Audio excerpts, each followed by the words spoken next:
Bismillahi wa bihamdih. Subhanaka la ilma lana illa ma 'allamtana innaka antal alimul hakim. Yang saya hormati para pengurus Ta'mir Masjid Ar-Rahman, para alim ulama, tokoh masyarakat, ibu dan bapak, jamaah tarwih rahimakumullah. Sebelum memulai amanah untuk menyampaikan ceramah tarwih malam ini, izinkan saya untuk terlebih dahulu menyapa semua yang hadir dengan sapaan Islami. Tentu sebagai bentuk penghormatan sekaligus sebagai doa bagi kita. Uhyikum bitahiyatil Islam. Assalamualaikum warahmatullahi wabarakatuh.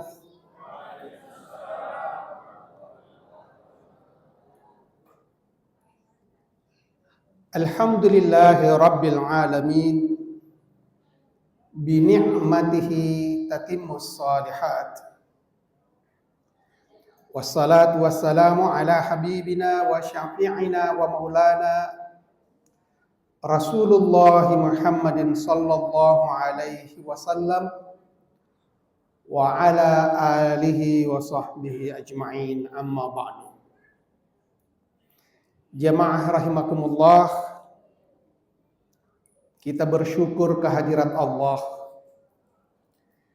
yang masih meminjamkan usia kepada kita sampai hari ini memasuki malam ke-7 Ramadan. Alhamdulillah. Ini berarti doa yang kita panjatkan diijabah oleh Allah. Entah berapa di antara kita di penghujung Ramadan tahun lalu, ketika Ramadan sudah hampir selesai, mungkin sambil meneteskan air mata kita berdoa kepada Allah. Allahumma tawwil umurana ila Ramadanil ati. Ya Allah, panjangkan umur kami hingga Ramadan berikutnya. Bahkan ketika memasuki bulan Rajab dan bulan Sya'ban, kembali kita memohon kepada Allah. Allahumma barik lana fi Rajab wa Sya'ban wa ballighna Ramadan.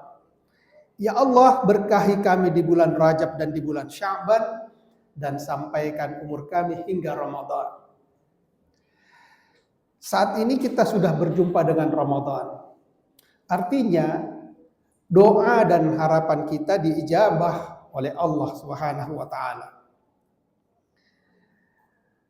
Jamaah rahimakumullah, malam ini saya diamanahkan untuk menyampaikan ceramah tarwih.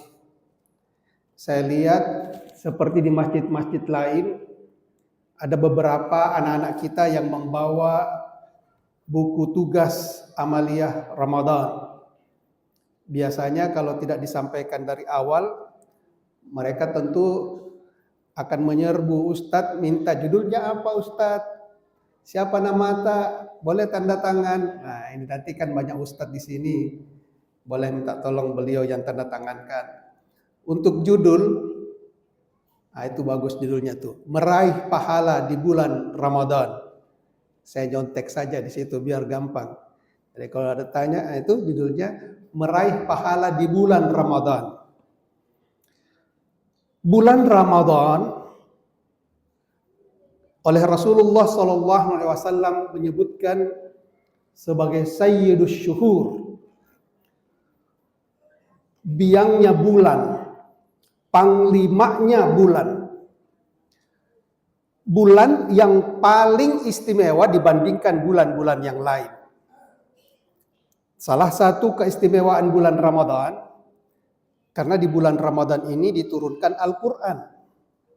Ya, dalam Al-Quran surah Al-Baqarah disebutkan Syahrul Ramadan alladzi unzila fihil Quran. Sebagai bulan yang diturunkan Al-Quran, maka tentu saja salah satu ladang pahala untuk bisa meraih pahala di bulan Ramadan ini adalah banyak-banyak membaca Al-Quran. Coba kita hitung-hitung ya, kalau Rasulullah Shallallahu Alaihi Wasallam bersabda bahwa setiap kali kita membaca Al-Quran, pada setiap huruf yang kita bacakan, kita memperoleh 10 pahala kebajikan. Itu di hari-hari biasa. Dan Rasulullah SAW menyatakan, wala aqulu alif lam mim harfan. Meskipun alif lam mim itu menjadi satu rangkaian, tapi kemudian Rasulullah menjelaskan alif harfan satu huruf, lam satu huruf, mim satu huruf.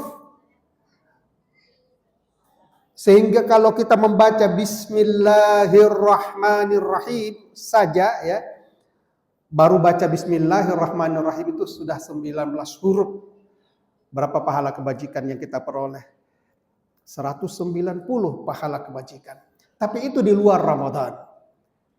Bagaimana dengan selama Ramadan? Di bulan Ramadan, saya tidak berani menyebutkan berapa pahalanya.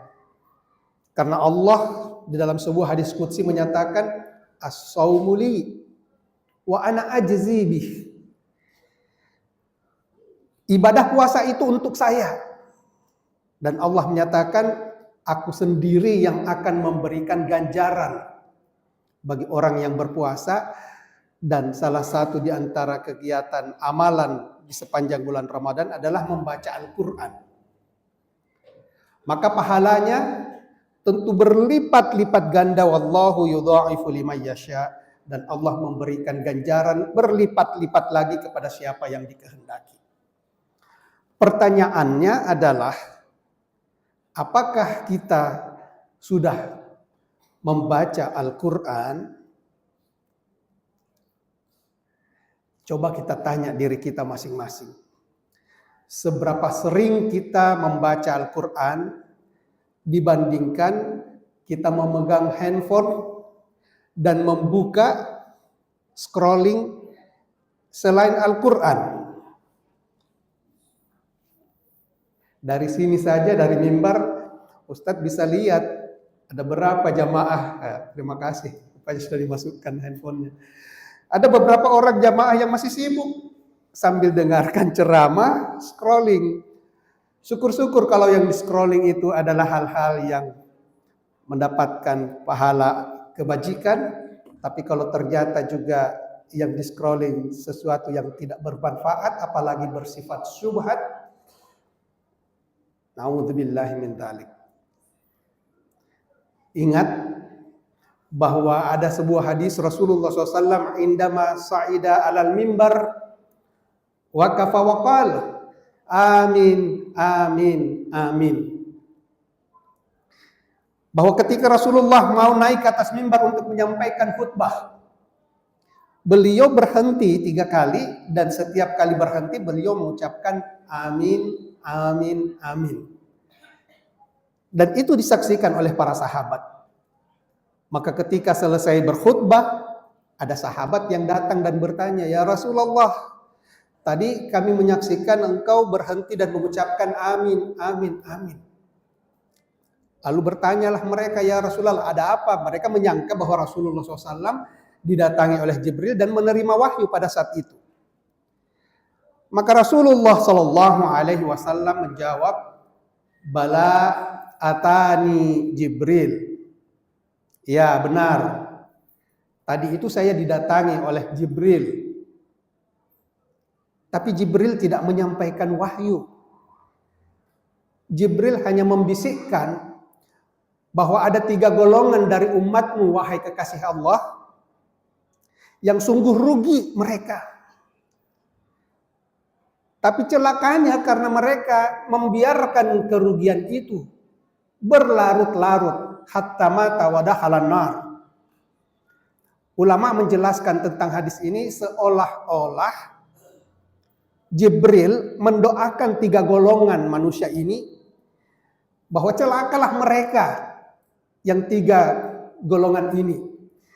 Kemudian Rasulullah Shallallahu Alaihi Wasallam mengaminkan doa itu. Maka coba kita bayangkan dan kita renungkan ya, yang berdoa adalah Sayyidul Malaikah, panglimanya para malaikat, ini malaikat Jibril yang berdoa, lalu diaminkan oleh Rasulullah Shallallahu Alaihi Wasallam. Siapa 3 golongan itu? Yang pertama disebutkan man idza dzukirta wa lam yusalli alaik.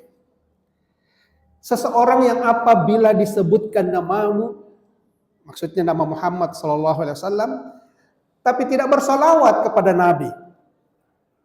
Orang yang seperti ini masuk dalam kategori orang yang rugi. Kenapa rugi? Rasulullah sallallahu alaihi wasallam bersabda, "Man shalla alayya sholatan." Barang siapa yang bersalawat bagiku sekali salawat, sallallahu wa malaikatahu asyran, maka Allah dan para malaikatnya bersalawat baginya 10 kali. Coba bayangkan, kita hanya salawat sekali, tapi Allah dan para malaikatnya menjawab salawat kita dengan 10 kali. Rugilah mereka yang menyia-nyiakan kesempatan itu. Golongan yang kedua adalah disebutkan man adraka bihi Ramadan walam yughfara lahu. Seseorang yang diberi kesempatan berjumpa dengan Ramadan, tapi ketika berjumpa dengan Ramadan, dia sia-siakan kesempatan itu. Sampai Ramadan berakhir, Ramadan lewat, masih ada dosanya yang belum diampuni. Padahal Ramadan adalah syahrul maghfirah. Ada banyak sekali dalil yang menyebutkan bahwa man shoma ramadhana imanan wa ihtisaban ghufira lahu ma taqaddama min dzambihi. Kita keluar dari Ramadan ini digambarkan ibarat bayi yang baru lahir dari rahim ibunya. Siapa mereka? Mereka yang berpuasa Ramadan imanan wa ihtisaban. Dan ciri-ciri puasa yang imanan wa ihtisaban adalah mereka yang memanfaatkan bulan Ramadan seolah-olah itu Ramadan yang terakhir baginya. Sehingga tidak disia-siakan dengan kegiatan yang sia-sia. Kalau tadi pembandingan kita membuka Al-Quran dengan memegang handphone, saya jadi teringat ada satu kejadian. Mungkin Ustadz Bahar juga masih ingat. Ini sudah lama sekali, sudah lebih dari 20 tahun yang lalu. Ketika peresmian Menara Bosowa tahun 2003 kalau tidak salah Ustadz. Ya. Menara Bosowa itu di Jalan Jenderal Sudirman adalah menara yang dibangun oleh Pak Aqsa Mahmud. Saat itu diresmikan, beliau mengundang seorang imam dari Masjid Nabawi, Imam Nomani. Ingat ya Ustadz? Jadi diundanglah Imam Nomani pada saat itu. Imam Nomani didampingi oleh Syekh Ali Jabir serta Ustadz Yusuf Mansur.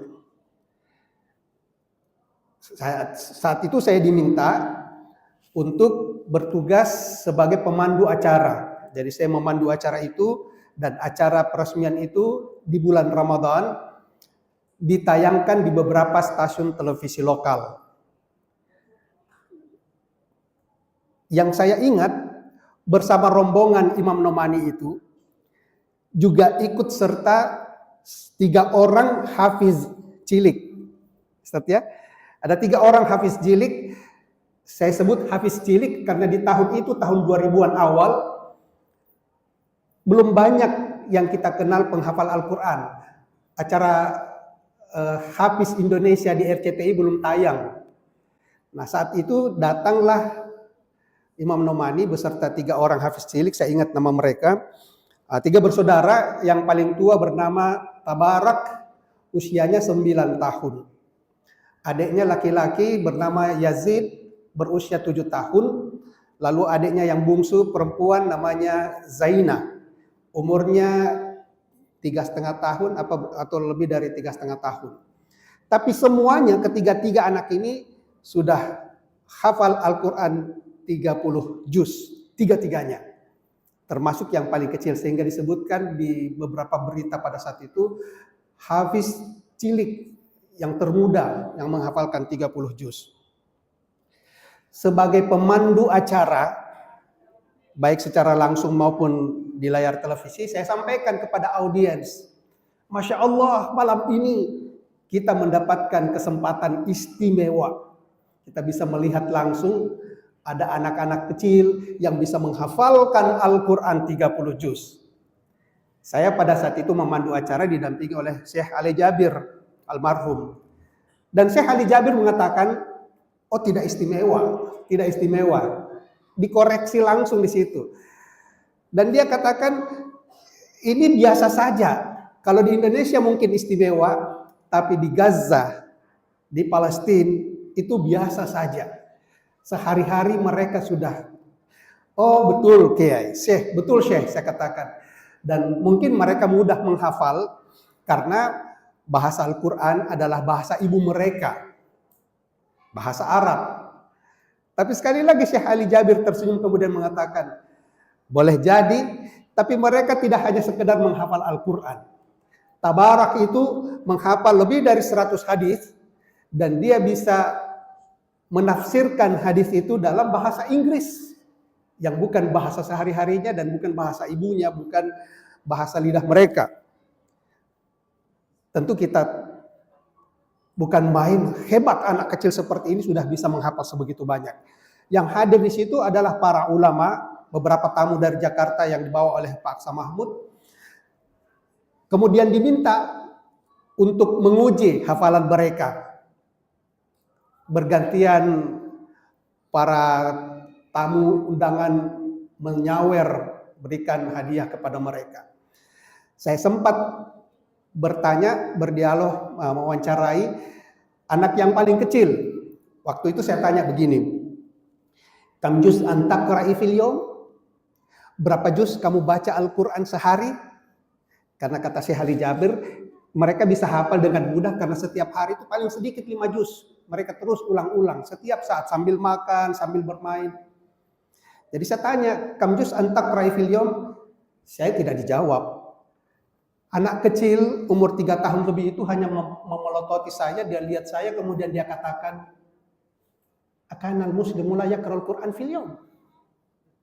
Emang ada orang Islam yang tidak baca Quran setiap hari? Ini pertanyaan seperti menampar saya ini kok. Saya ini paling bego sebagai MC. Kenapa saya tanya itu? Tapi ternyata ini bukan cuma saya yang tertampar. Syekh Ali Jabir menunjuk semua yang hadir. Haula'il muslimuna la yaqra'unal Qur'an illa Ramadan. Ini semua mengaku muslim tapi tidak baca Al-Quran nanti di bulan Ramadan. Harusnya kita tersinggung. Iya ya. Aduh. Sampai segitunya kita mengaku sebagai umatnya Muhammad sallallahu alaihi wasallam yang lewat perantaraan malaikat Jibril kepada beliau diberikan petunjuk hidup, ya, hudan linnas wa bayyinatin minal huda, dan penjelasan antara terang antara hak dan batil tentang kehidupan yang semua ada dalam Al-Quran. Tapi seberapa banyak kita menyentuh Al-Quran? Seberapa banyak kita membaca Al-Quran? Jamaah rahimakumullah. Kehadiran gadget handphone ini menjadi salah satu yang mempengaruhi intensitas kita membuka Al-Quran. Meskipun di dalam handphone sendiri ada aplikasi Al-Quran. Saya ingin mengajak kita untuk kemudian merenungkan. Kalau Bapak Ibu sadar dan aktif menggunakan handphone, terutama media sosial, saya mau di kesempatan 5 menit terakhir mengungkapkan materi ceramah yang anti mainstream. Barangkali pernah dengar nama Jeffrey Epstein yang aktif buka-buka Instagram, Twitter, TikTok, pasti sudah pernah membaca nama Jeffrey Epstein.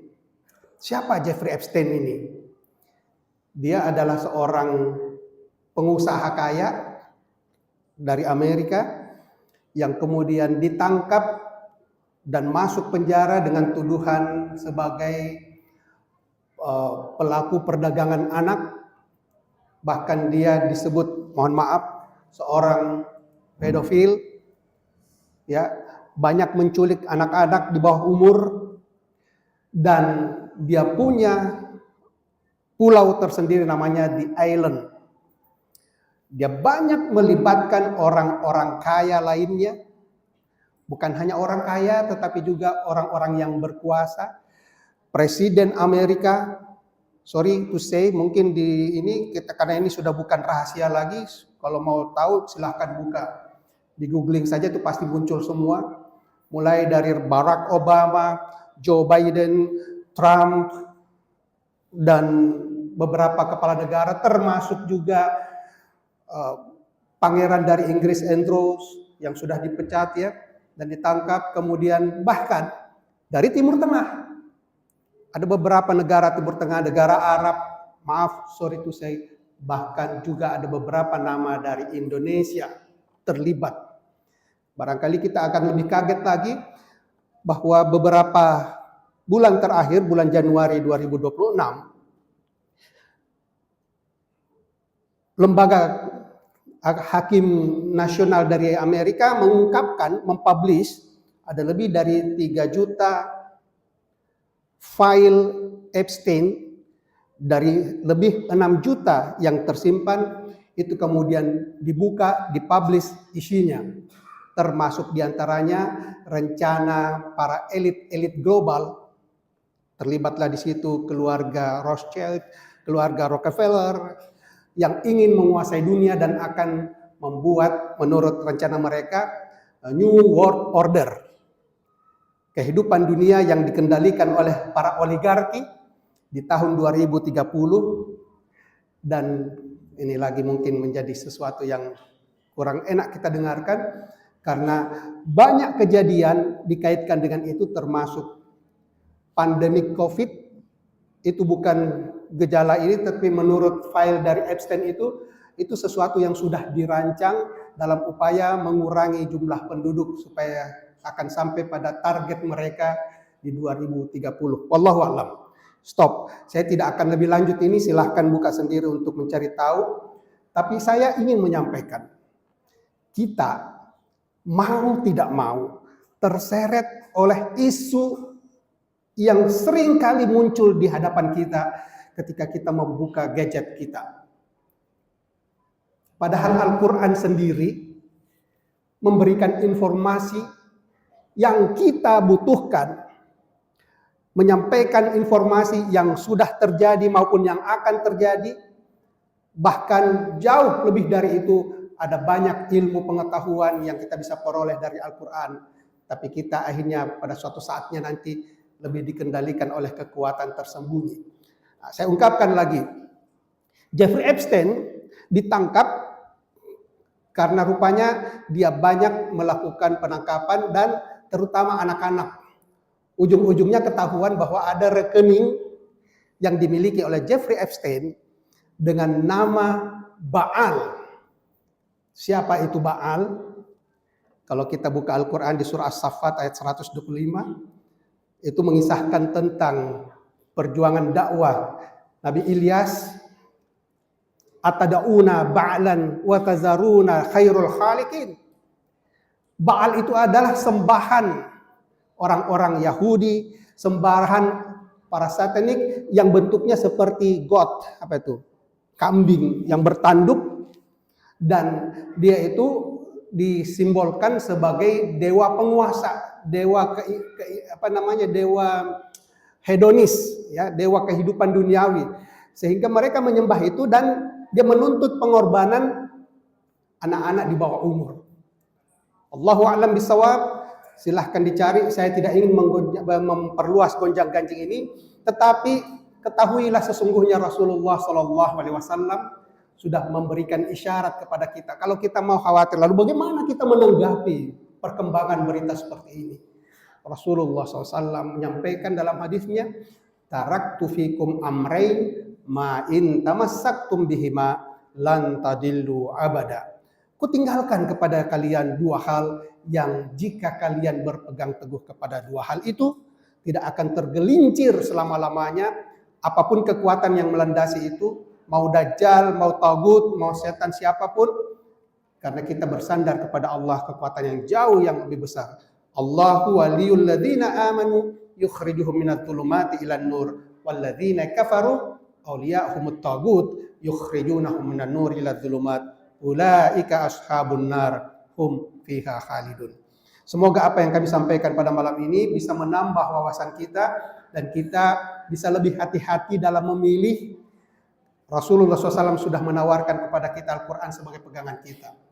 Allahu waliyul muttaqin. Assalamualaikum warahmatullahi wabarakatuh.